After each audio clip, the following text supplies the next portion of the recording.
Здесь за моей спиной происходил исторический фестиваль. Мероприятие, организуемое Якутским парком «Россия. Моя история», которая призвана в одном месте собрать максимум истории. От средних веков до нового времени. От средневековых рыцарей до воинов Красной Армии, которые ходят за моей спиной. Реконструкция осадных орудий, стрельбы из луков, арбалетов, мечевых боев, создание витражей, создание собственных гербов и другие активности. Спасибо всем, кто пришел, но огромнейшее спасибо тем, кто пришел в костюмах, чтобы напитать наше мероприятие неповторимой атмосферой. Для них будет проведен отдельный конкурс костюмов. Прошлый Истфест был такой более простенький.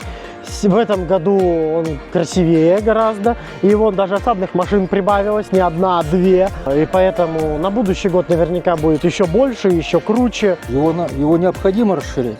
Вот в данный момент здесь собрались конкретно любители этого дела. Каждый со своей эпохой.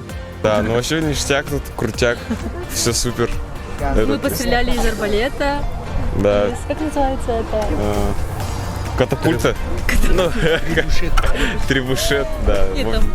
Ну, в общем, очень круто, да. И достаточно, ну не знаю, насколько исторично, но в принципе вообще прикольно тут. Я пришел в костюме крестоносца и решил участвовать в конкурсе. И я победил. Мне здесь, в общем, очень понравилось. В общем, прикольно. Отлично. Очень интересно. Это класс. Исторический парк продолжает работать все лето. Приходите, мы вас ждем.